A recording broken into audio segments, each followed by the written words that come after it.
Olá pessoal, estamos aqui mais uma vez no Grupo Espírita Luz e Amor para dar início a mais uma reunião de estudo da Revista Espírita, produzida por Allan Kardec e em 12 volumes. Nós estamos atualmente no segundo volume, né? 1859. Hoje nós vamos ler estudar, né? Ler e estudar um artigo denominado Os Agêneres, correto? Então vou pedir para o meu amigo Célio inicialmente ler uma definição ali que o dicionário traz. Lembrando que nós estamos aqui no mês de fevereiro de 1859, na página 61, para quem quiser verificar o que é estudado na reunião de hoje. Agêneres significa que é uma modalidade da aparição tangível, estado de certos espíritos quando temporariamente revestem as formas de uma pessoa viva, ao ponto de produzirem ilusão completa. Quer dizer então que é uma modalidade, uma forma, né, de aparição em que o espírito é tangível, ele pode ser palpável. Está dentro de aparições tangíveis que é tratado por Kardec no Livro dos Médiuns. Exatamente. Né? Exatamente. Como falou aí, é uma modalidade. Então eles revestem temporariamente, né, a forma de uma pessoa viva, ao ponto de produzirem uma ilusão completa. Você já tinha ouvido falar em agênero? Já tinha ouvido falar, inclusive eu já li a esse respeito aqui, né? E eu li também no Livro dos Médiuns a respeito de agênero. Você já tinha ouvido falar, Gerson? Não tinha. Não? E você, Geraldinho? Não, primeira vez. Primeira vez. Então vamos estudar, né? Se vocês me permitem, eu vou começar aqui a leitura. Se vocês me permitirem, se a minha visão permitida. Os agêneres. Já nos referimos diversas vezes à teoria das aparições. Lembrando aqui, gente, que a essa altura o Livro dos Médiuns ainda não tinha saído, né? O Livro dos Médiuns ainda não tinha saído, que ele vai sair em 1861. Mas, logicamente, ele já estava pesquisando, já tinha material, né? Então, já nos referimos diversas vezes à teoria das aparições. Em nosso último número, a recordamos. Em nosso último número, quando ele fala número, é mês ou volume?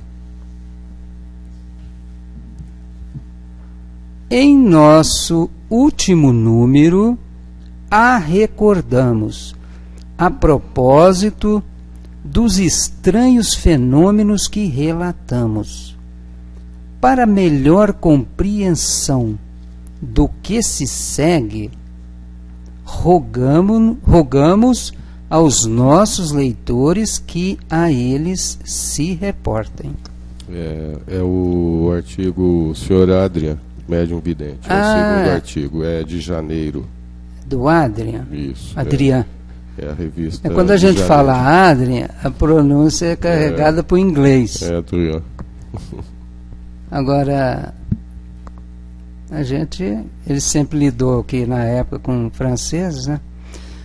Todos sabem que no número das manifestações mais extraordinárias produzidas pelo Sr. Home, ao Daniel Douglas Home aqui, estava a aparição de mãos perfeitamente tangíveis que cada um podia ver e apalpar, que pressionavam e apertavam, mas que, de repente, não ofereciam senão o vazio, quando queriam pegá-las de surpresa.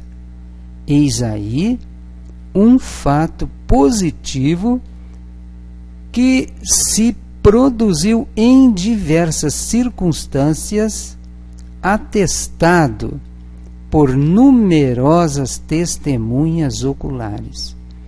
Por mais estranho e anormal que pareça, cessa o maravilhoso desde o momento em que é possível lhe darmos uma explicação lógica, né? Entra então na categoria dos fenômenos naturais, embora de ordem completamente diversa, dados que se produzem aos nossos olhos e com os quais é preciso pôr-se em guarda para não os confundir. Nos fenômenos comuns, podemos achar pontos de comparação, como o do cego, que recebia o brilho da luz e das cores pelo som da trombeta, mas não similitudes. É isso mesmo? É precisamente a mania de querer tudo assimilar àquilo que conhecemos a verdadeira causa de tanta desilusão em certas pessoas. Pensam que podem manipular esses elementos novos como se fossem hidrogênio e oxigênio. Kardec está sempre explicando essa questão da maneira de tratar o objeto, né? Que não é igual na ciência material, que lida com objetos materiais. Aqui está lidando com outro objeto, que é um espírito, um ser vivo, né? Que tem vontade, pensamento próprio. A única diferença é que ele está em outra dimensão, né? Vocês querem comentar alguma coisa? Pode falar. Aliás, até um detalhe, relembrando aqui de Eurípides Barçanufo, em Sacramento, quando ele estava encarnado, o espírito dele saía do corpo dele, ia muitas vezes, né, em uma fazenda e fazia um parto e retornava ao corpo. Então o espírito dele se tornava tangível. Era o fenômeno da gênese que acontecia lá em Sacramento na época de Eurípides Barçanufo, porque ele precisava se tornar tangível para fazer o parto. Muitas vezes ele estava sozinho digo, entre ele encarnado, né, o espírito, e pessoas encarnadas não estavam em volta dele. Lógico, com uma assistência espiritual muito grande, mas ele se tornava tangível para poder manusear a criança e fazer o parto de uma forma natural. Isso ele fez várias e várias vezes, né? Lembrando que naquela época os recursos médicos e a distância não eram cobertas, assim, a distância era tudo feita em lombo de animais e tudo mais. Então a coisa era bem complexa, né? Esse caso é aquele em que chega alguém para pedir a ele para ir lá com urgência e ele diz que já foi, não é? São vários, né? Mas genericamente é isso aí. Continua você, Gerson.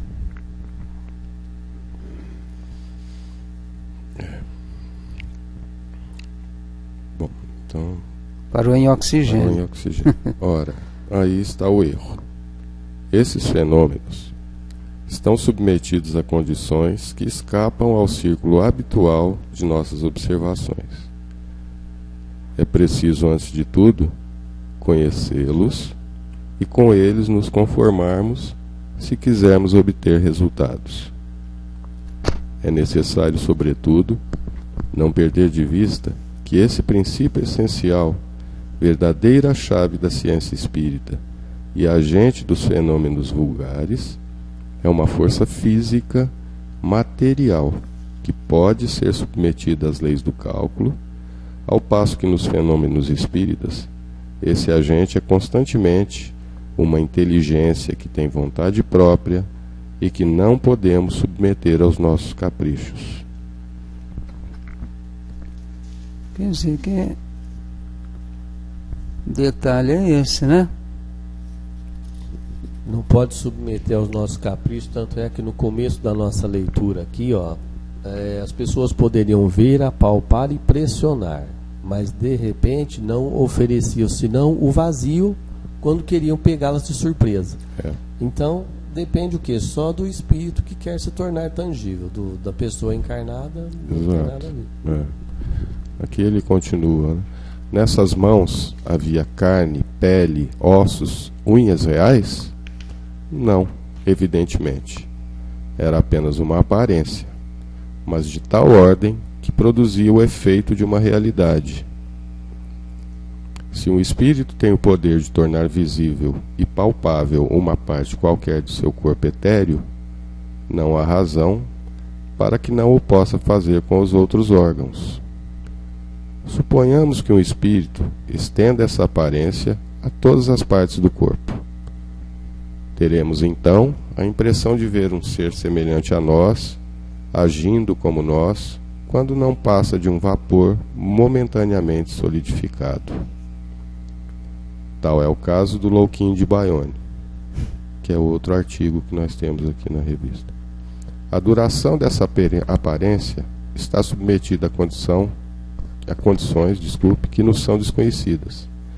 Depende, sem dúvida, da vontade do espírito, que a pode produzir ou fazê-la cessar à vontade, embora dentro de certos limites que nem sempre tem liberdade de transpor.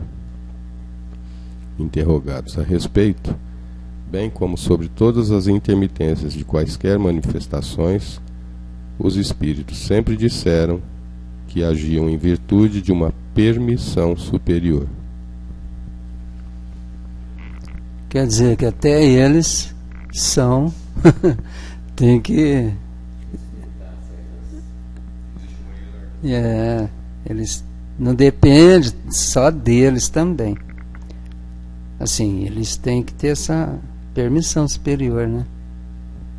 Porque o encarnado está dependendo aí do espírito, e o espírito está dependendo também de outras variáveis, né? Continuando.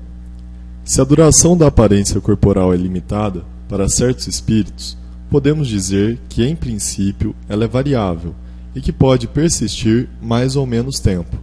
Pode-se produzir qualquer momento e a qualquer hora. Um espírito cujo corpo fosse inteiramente visível e palpável dar-nos-ia a aparência de um ser humano.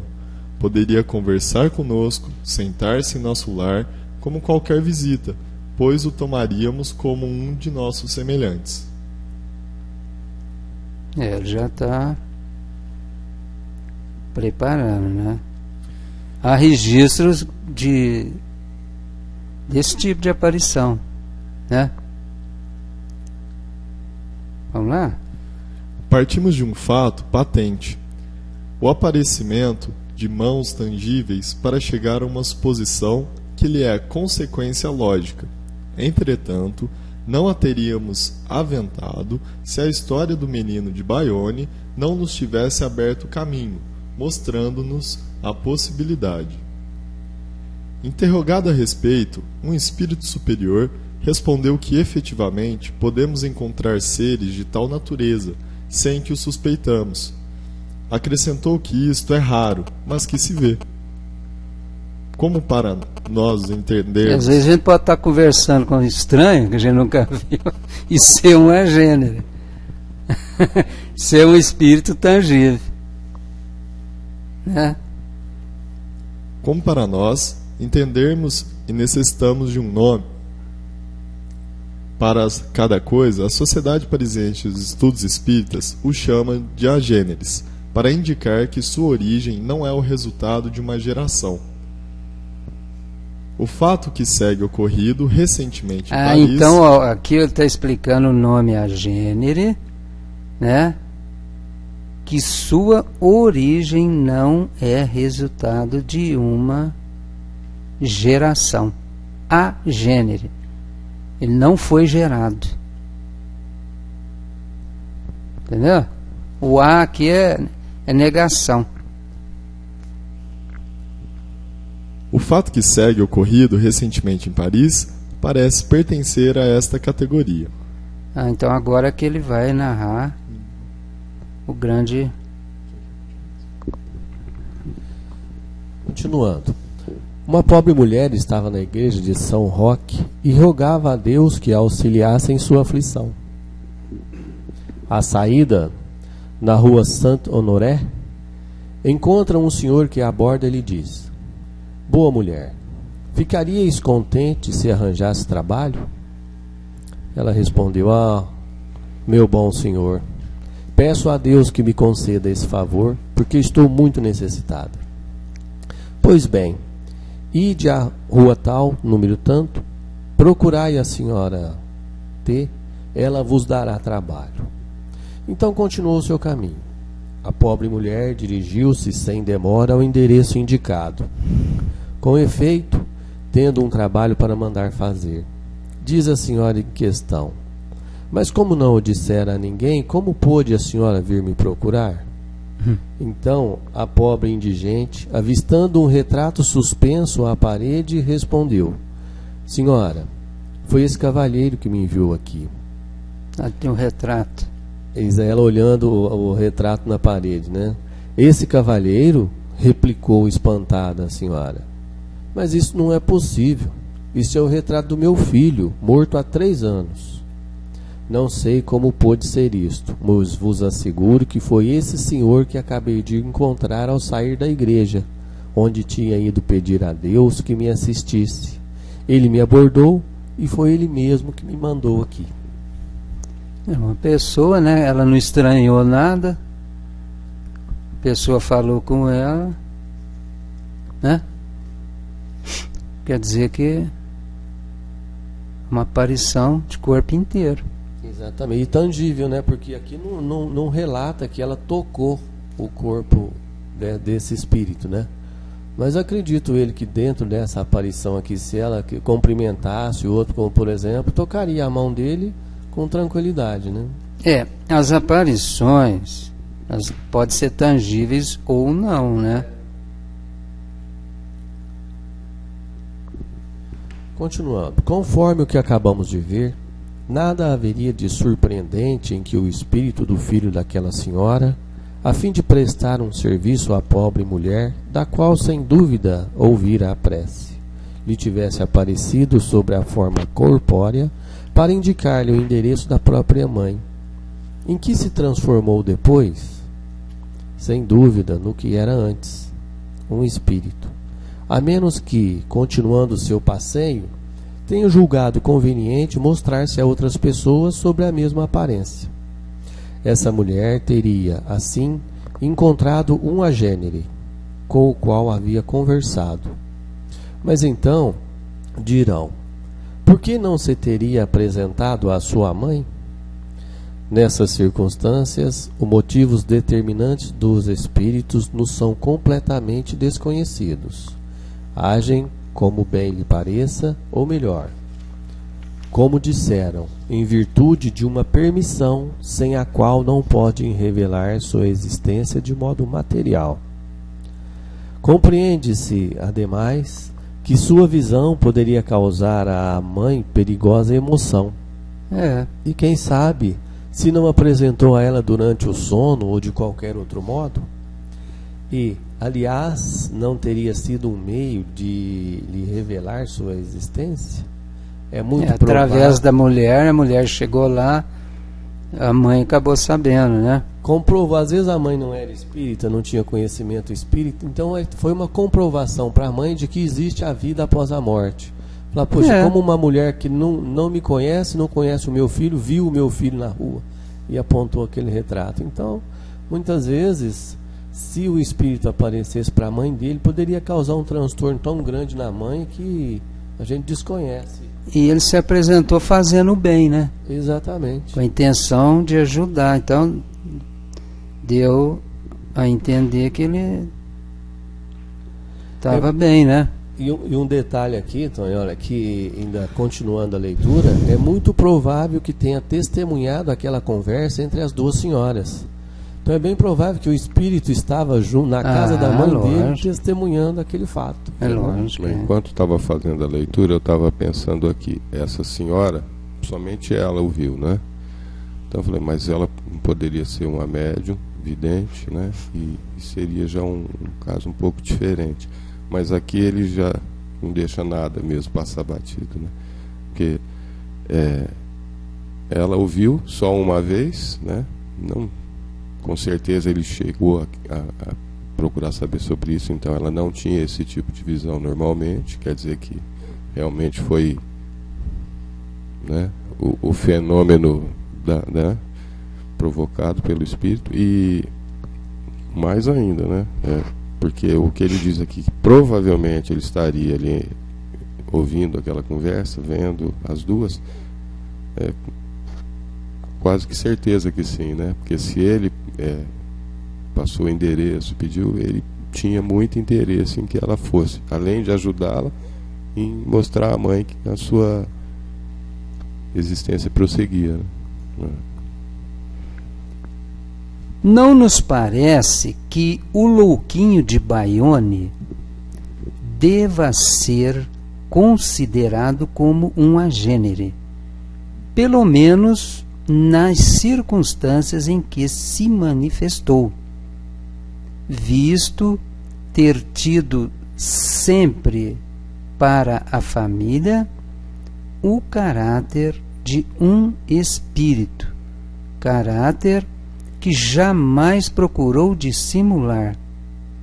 Era seu estado permanente, e as aparências corporais que assumiu eram apenas acidentais, ao passo que o agênere propriamente dito não revela a sua natureza, e aos nossos olhos mais não é do que um homem comum. Então, fiquem alertas. Vocês podem estar conversando com uma pessoa que não seja encarnada. Aí não adianta cutucar, hein? Porque pode ser tangível também. Sua aparição corporal pode ter longa duração conforme a necessidade para estabelecer relações sociais com um ou diversos indivíduos. Então, ele pode ter longa duração. Mas, logicamente, ele vai comentar aqui, né, dessa duração, né? Bom, antes de proceder com a leitura, só um comentário que me veio à cabeça e talvez seja pertinente. Quanto à questão dos fenômenos espirituais e físicos não explicados completamente, podemos remeter não só à época de Kardec, mas como um estudo um pouco mais delicado e dedicado sobre os ensinamentos da Bíblia. Tal qual Jesus apareceu para São Tomé, e São Tomé ainda assim pôde tocá-lo após a crucificação, após a morte de Jesus, talvez possa ser considerado um agênere. Não sei em que situação, em que caso caiba essa... Não, esse uma fenômeno. aparição, ali foi uma aparição tangível, né? Porque... Tal qual os agêneres. É. Mas isso pode, como pode acontecer... Suscita muita discussão, mas não deixa com qualquer de haver, um, né? Sim, não deixa de haver uma certa relação nesse pode, assunto. Aí cabe porque a parece que interpretação. fala que isso aí foi depois do desencarne de Jesus, Sim, né? por isso mesmo, Jesus enquanto espírito. Porque eles Mas falam isso- também que Jesus, depois da crucificação, parece que ele ficou convivendo com os apóstolos, né? Na Bíblia, durante um tempo, ele ficou. Tem um detalhe também, uma vez aconteceu com Bezerra de Menezes, como nós sabemos, quando ele passava por sérias dificuldades monetárias no Rio de Janeiro, quando ele estava estudando, e que apareceu um espírito a ele, bateu na porta, ele atendeu a porta, era uma pessoa pedindo aulas particulares, que pagou antecipadamente pelas aulas particulares, foi embora e nunca mais retornou. Quer dizer, uma aparição tangível, por quê? Porque bateu na porta, entregou o dinheiro a ele, pagando as aulas particulares antecipadamente, né? E nunca apareceu nas aulas. Quer dizer, foi um socorro da espiritualidade dentro daquela condição monetária em que ele se encontrava naquele momento, né? Ele combina a aula particular, Combina aulas. Ele estava passando por sérias necessidades. aí esse agênero chegou lá, E combinou aulas particulares com ele, pagou antecipadamente pelas aulas e nunca mais apareceu. retornou. E detalhe, né? Pagou. Pagou? E esse dinheiro? Exatamente. fez chegar o dinheiro na mão dele, né? Fenômeno de transporte também, né? Agora aqui vai ter umas perguntas, né? Pedimos ao Espírito São Luís que nos esclarecesse. Olha aqui, né? Ele pedindo auxílio aos espíritos, no caso aqui São Luís, que ajudou ele muito, né? Nós vemos ao longo de toda a obra muitos esclarecimentos por parte de São Luís, né? Santo Agostinho. Pedimos ao Espírito São Luís que nos esclarecesse sobre esses diferentes pontos, dignando-se responder às nossas perguntas. Então, deixa eu ler a primeira aqui. O espírito do louquinho de Baione poderia mostrar-se corporalmente em outros locais a outras pessoas, além da sua família? Claro, né? Sim, sem dúvida, todo espírito tem essa possibilidade. Eu acho que convém até na reunião seguinte a gente ler a respeito desse louquinho de Baione que está sendo tão citado nesse texto. Senão aqui, quem né? vai ficar louquinho vai... passar uma boa compreensão do que aconteceu com ele, na Já verdade. fui lá atrás até para procurar, porque a gente fica curioso. Então, Você vê que Kardec tinha muito material, né? Então ele sempre se refere, tá sempre explicando e remetendo a outras pesquisas, né? Pode ler aí, Gerson. Ele continua as perguntas. A São Luís. A 2. A 2. Isso depende de sua vontade? A vontade do espírito, né? Não exatamente. O poder dos espíritos é limitado. Só fazem o que lhes é permitido fazer. Quer dizer, por algum motivo, né? A espiritualidade permite que ocorra, né? Se não houver um motivo, também não vai acontecer simplesmente porque o espírito resolveu que vai provocar o fenômeno, né? Que é diferente do caso que o Geraldinho citou, que nós vamos, quando a gente fala de Jesus, no momento que ele deseja, né? No momento em que ele pode provocar, né?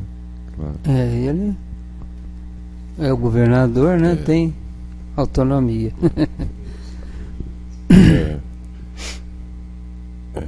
A terceira. O que aconteceria se ele se apresentasse a uma pessoa desconhecida Resposta: teria sido tomado por uma criança comum. Digo-vos-ei, porém, uma coisa: por vezes existem na terra espíritos que revestiram essa aparência e que são tomados por homens. Mais uma vez. Mais uma vez. Esses seres pertencem à classe dos espíritos inferiores ou superiores? Podem pertencer às duas. São fatos raros. Deles tendes exemplos na Bíblia. O Geraldinho citou a Bíblia, tem vários exemplos lá, viu, Geraldinho? Não é só de Jesus, tem vários. Raros ou não, basta a sua possibilidade para merecer a nossa atenção. O que aconteceria se, tomando semelhante ser por um homem comum, lhe fizessem um ferimento mortal? Seria morto? Olha a pergunta. Quer dizer, se ele se revestiu de um corpo tangível, o que acontece, né, a esse corpo se houver um ferimento? A resposta: desapareceria subitamente, como o jovem de Londres, que tem o adendo, ver o número de dezembro de 1858, fenômenos de bicorporeidade. Quer dizer, esse caso aqui a gente teria que consultar, né, para entender melhor. Geraldinho. Questão número 6. Eles têm paixões? Resposta: sim. Como os espíritos, têm as paixões dos espíritos, conforme a sua inferioridade. Se tomam um corpo aparente, é por vezes para gozar das paixões humanas. Se são elevados, é com um fim útil. Que o faz? Aí não tem? Questão número 7. Podem procriar? Deus não o permitiria. Isto é contrário às leis por ele estabelecidas na terra, e estas não podem ser contrariadas. Questão número 8. Se um tal ser se nos apresentasse, teríamos um meio de o reconhecer? Resposta: não, a não ser pelo desaparecimento inesperado. Seria o mesmo que o transporte de móveis de um andar para o outro, que lestes anteriormente, segundo adendo. Alusão a um fato dessa natureza lido no começo da sessão. Questão número 9. Qual o objetivo que pode levar certos espíritos a tomar esse estado corporal? O mal ou o bem? Muitas vezes o mal. Os bons espíritos têm a seu favor a inspiração, agem sobre a alma e pelo coração. Sabeis que as manifestações físicas são produzidas por espíritos inferiores, e elas são numerosas. Entretanto, como disse, os bons espíritos também podem tomar essa aparência corporal, com um fim útil. Falei em tese. Continua esse? Questão número 10. Nesse estado, podem eles tornar-se visíveis ou invisíveis à sua vontade? Resposta: sim, pois que podem desaparecer quando bem entenderem. Número 11. Têm eles um poder oculto superior ao dos demais homens? Resposta: só têm o poder que lhes faculta a sua posição como espírito. Número 12. Tem necessidade real de alimento? Resposta: não. O corpo não é real. Número 13. Entretanto, embora não tivesse um corpo real, o jovem de Londres almoçava com seus amigos e apertou-lhes a mão. Em que se teria transformado o alimento absorvido? Boa pergunta, né? Realmente muito boa, né? Resposta: antes de apertar a mão, onde estavam os dedos que apertavam? Compreendeis que o corpo desapareça? Por que não quereis compreender que a matéria também desapareça? O corpo do rapaz de Londres não era uma realidade, visto estar em Boulogne. Era, pois, uma aparência. O mesmo ocorre com a nutrição que ele parecia absorver. Então, pelo que eu entendi aqui, a comida também não era real. Só tinha a aparência da comida que ele absorvia. Aí me faz lembrar aqui também o fato relatado no Nosso Lar, por exemplo, André Luiz estando na colônia espiritual Nosso Lar, em que serviu uma sopa a ele, né? Então, lá no Nosso Lar, o espírito tem a necessidade dessa alimentação, como de outras atitudes também? Também não deve ser fluídica, né? Esse caldo sim, mas ela é mais materializada, né? Serve aqueles caldos. Embora eu acredito que deva ser mais fluídica do que material, né? Porque o espírito tem mais necessidade de fluidos positivos naquele sopa. Não, isso é verdade. Mas ela assim, ela é mais densa. É que, mais uma vez, né? Quando a gente trata... Porque ele tem necessidade ainda. Quando né? Allan Kardec cita isso, né? O espírito é revestido de um corpo também, né? É que, na falta de uma palavra melhor, né? Mas é matéria, né? Esse corpo também é matéria, embora bem mais fluidificada, né? Bem mais etérea, eterizada. E o alimento e tudo mais da mesma maneira, né? Aí a gente pensa assim, porque você chega aquelas questões de quem é incrédulo e questiona demais, né? Mas se tem vida em Marte, por que ninguém viu? Já não mandaram sonda e tudo mais? Como ninguém viu? Mas você quer ver da mesma maneira que a nossa aqui, a densidade daqui e tudo mais, né? Então... É igual se a gente se reportar também aqui ao umbral, por exemplo, nós vamos verificar também que espíritos que estão momentaneamente no umbral, eles têm, muitas vezes carregam, o pai do André Luiz carregava lama nas mãos pensando que era dinheiro. Para o espírito aquilo era dinheiro. Em zonas umbralinas também, que os espíritos têm paixões pelo sexo, eles também praticam sexo lá. Então, depende o quê? Da moral do espírito para que haja essas ações, não é? Então é a pergunta número 14, né? Se tivéssemos entre nós um ser semelhante, seria um bem ou um mal? Resposta: seria antes um mal. Aliás, não se pode adquirir grandes conhecimentos com esses seres. Não vos podemos dizer muita coisa.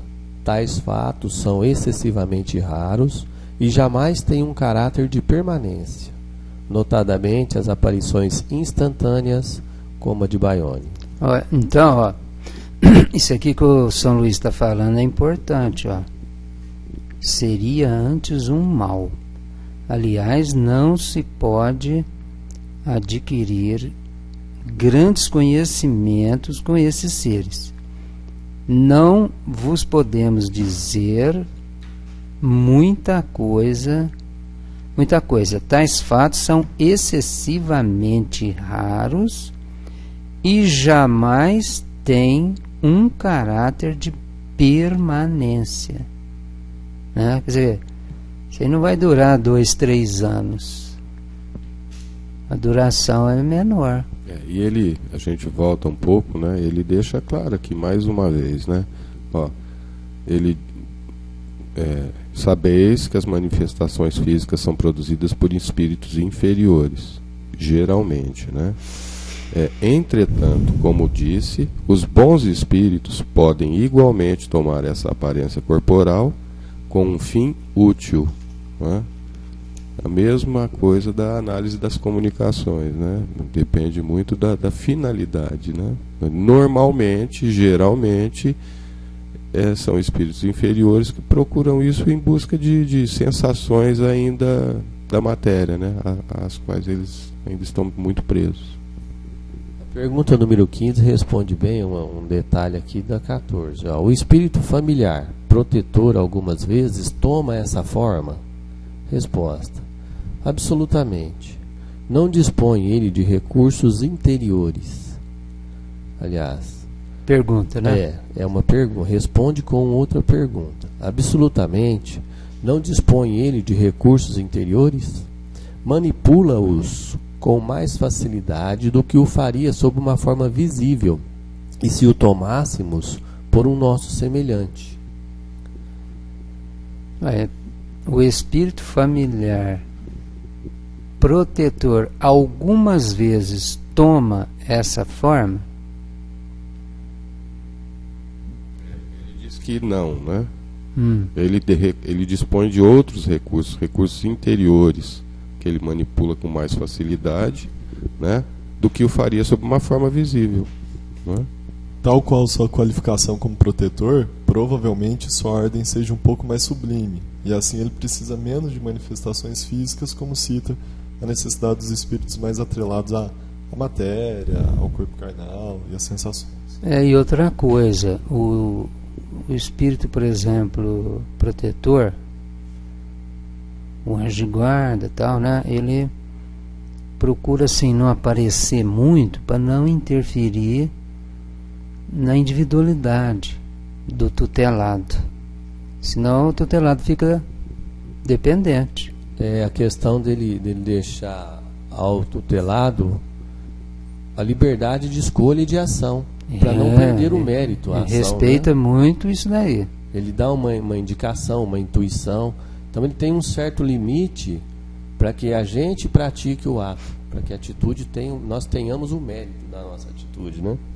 Encerrando aqui a pergunta número 15, pergunta se o Conde de Saint-Germain não pertenceria à categoria dos agêneres? Resposta: não. Ele era um hábil mistificador. Aí precisa ver se tem algo aqui sobre o Conde. Né? Tem aqui, tem uma leve síntese aqui, ó. A história do jovem de Londres, né? Que é esse Conde de Saint-Germain, não é isso? Não. Tem errado, eu estou enganado quanto a isso aqui. Deixa eu ler aqui agora.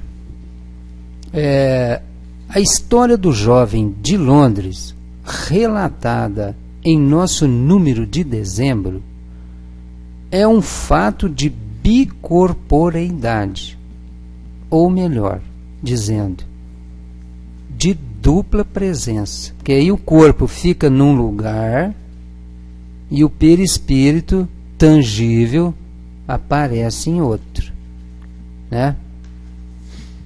Mas aí o corpo está... Quer dizer que a bicorporeidade vai acontecer só com o encarnado, né? Então vamos lá. A história do jovem de Londres, relatada em nosso número de dezembro, é um fato de bicorporeidade, ou melhor, dizendo, de dupla presença, que difere essencialmente daquele que tratamos. Daquele de que tratamos, né? O agênere não tem corpo vivo na Terra. Então, pela lógica, só vai acontecer com o espírito, né? O agênere não tem corpo vivo na Terra. Apenas seu espírito toma uma forma palpável. Aí é por combinação de fluidos, né? Ele toma uma forma palpável. O jovem de Londres estava perfeitamente vivo. Enquanto seu corpo dormia em Bolonha, seu espírito, envolto pelo perispírito, foi a Londres. Espírito não anda sem perispírito, né? Foi a Londres, onde tomou uma aparência tangível. Então aqui, né, ficou claro, né, que quando se trata de agênere, refere-se a espírito, né? E uma coisa também que já ficou clara é que o agênere, a duração é relativamente rápida, né? Não é... Ele não vive aí muitos anos. Pode ler isso. Oi? Vamos terminar.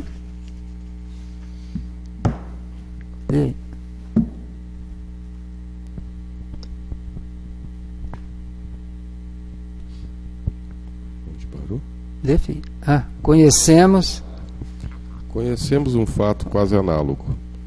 Enquanto estávamos calmamente deitados em nosso leito, um de nossos amigos viu-nos diversas vezes em sua casa, embora sob uma aparência não tangível, assentando-nos ao seu lado e com ele conversando. Viu Kardec. Certa vez nos viu em robe de chambre, em outras de paletó. Transcreveu nossa conversa e nos enviou no dia seguinte. Era, como não poderia deixar de ser, relativa aos nossos trabalhos prediletos. Querendo fazer uma experiência, ofereceu-nos refrescos. Eis a nossa resposta: não tenho necessidade disso, visto não ser o meu corpo que está aqui. Sabeis assim que não há necessidade de vos produzir uma ilusão. Uma circunstância assaz bizarra apresentou-se nessa ocasião. Seja por predisposição natural, seja como resultado de nossos trabalhos intelectuais, sérios desde nossa juventude, e poderíamos dizer desde a infância, o fundo de nosso caráter sempre foi de extrema gravidade, mesmo na idade em que não se pensa senão nos prazeres. Essa constante preocupação... Kardec dando uma característica da sua personalidade. Essa constante preocupação nos dá um semblante de frieza, de muita frieza mesmo. É pelo menos o que muitas vezes nos tem censurado. Entretanto, sob essa aparência glacial, talvez o espírito sinta mais vivamente do que no caso de se permitir expansões exteriores. Ora, em nossas visitas noturnas ao nosso amigo, ele ficou bastante surpreendido por nos ver completamente diferentes. Estávamos mais abertos, mais comunicativos, quase alegres. Tudo em nós respirava a satisfação e a calma proporcionada pelo bem-estar. Não estará aí um efeito do espírito desprendido da matéria? Fora da matéria ele se apresentou diferente, né? Então, isso aí também a gente verifica no livro Céu e Inferno. A segunda parte do livro são comunicações dos espíritos que desencarnaram. Às vezes, no momento do desencarne, eles já deram comunicação, às vezes 2 dias, etc. Mas a gente verifica ali que os que relatam os espíritos felizes, por exemplo, eles relatam a felicidade lá no mundo espiritual de uma forma que a gente não consegue saber o que é, e eles não conseguem passar para a gente pelo nosso vocabulário se ainda tão pobre, né? Então veja só que coisa incrível, essa felicidade que sente lá no mundo espiritual. E também o detalhe, quando vai passando para frente no livro Céu e Inferno, que a gente verifica espíritos infelizes, suicidas, etc., eles sempre falam a respeito da prece, sempre pedindo a prece. Então a ação da prece em nossas vidas também é uma coisa de suma importância, né?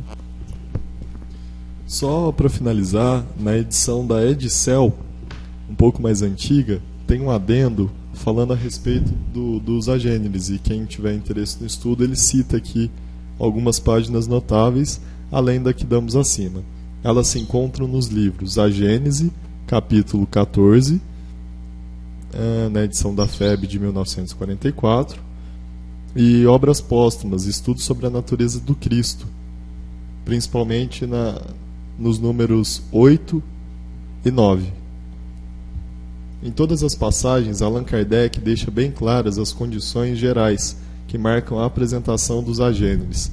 Por aí se vê que jamais se poderia aceitar a tese docetista restaurada por Rusteng. Como é que é? Repete aí para mim, fazendo um favor. No encerramento, existe um adendo aqui falando de onde o assunto agêneres está em outras obras do Allan Kardec. E ele finaliza assim: em todas as passagens, Allan Kardec deixa bem claras as condições gerais que marcam a apresentação dos agêneres. Por aí se vê que jamais se poderia aceitar a tese docetista, restaurada por Rusteng. Docetista. D-O-C-E-T-I-S-T-A. Isso. E que é sustentado pelo Rusteng. Tem essa teoria aí, né, que isso daí vai contra, né? Demonstra que é impossível, né? Que Jesus tenha sido um agênero. Viveu 30 e tantos anos, vai ficar 30 e tantos anos, né? E outra, iria desrespeitar as leis naturais, né? Bom, mais algum comentário? Acho que na semana que vem a gente poderia comentar a respeito do Louquinho de Baione, para a gente verificar bem o que é esses fatos que aconteciam com ele, né? Um maior esclarecimento, dando até um segmento ao nosso comentário, ao nosso estudo do dia de hoje, né? Também. Então vocês vejam que a coisa é remissiva, né? Está sempre remetendo a uma outra, gente. E quem acaba ficando louquinho somos nós, né?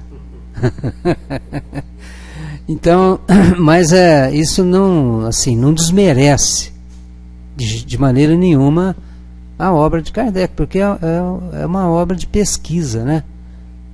Então, ele está fazendo, isso é até enriquecedor para o nosso conhecimento, né?